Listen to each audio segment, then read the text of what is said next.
Nikki Valdez, nagsalita tungkol sa isyu ng cheating o panloloko. Panoorin ang buong storya.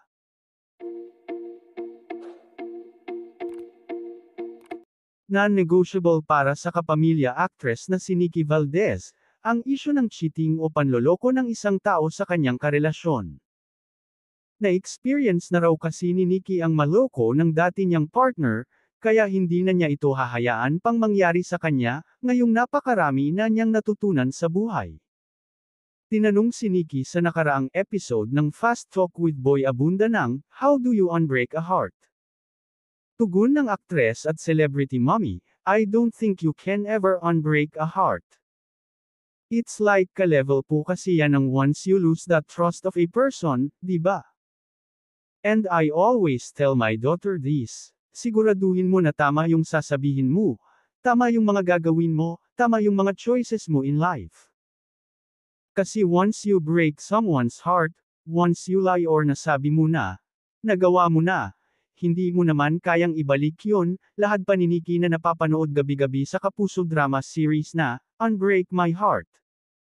Kasunod nito, ipinagdiinan nga ni Nikki na non-negotiable para sa kanya ang cheating, because I've been through that.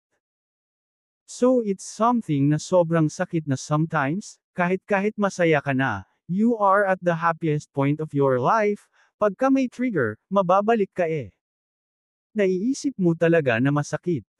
Never mong mababawi yun. Kahit ano pang sabihin mong masaya naman na ako ngayon, paniniwala pa ng aktres.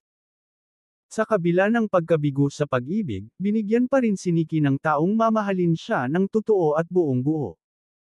That is when I surrendered everything. Sinabi ko talaga na, ayoko na pagod na ako. And then, the light at the end of that super dark tunnel was my daughter, pahayag pa ni Nikki. Sa ngayon, isa pa ring working mom si Nikki at nito lamang nagdaang August 18, ay nag-celebrate sila ng kanyang husband na si Luis Garcia ng kanilang 5th wedding anniversary. Nag-post ang aktres sa Instagram ng photo at video nilang mag-asawa na may caption na, My light, my God's best, my everything. Thank you for loving me unconditionally, and teaching me to love you back with no ifs and buts. Isa sa mga matagumpay na proyekto ngayon ni Nikki ay ang GMA series na, Unbreak My Heart, kasama sina Gabby Garcia, Joshua Garcia, Jody Santamaria, at Richard Yap.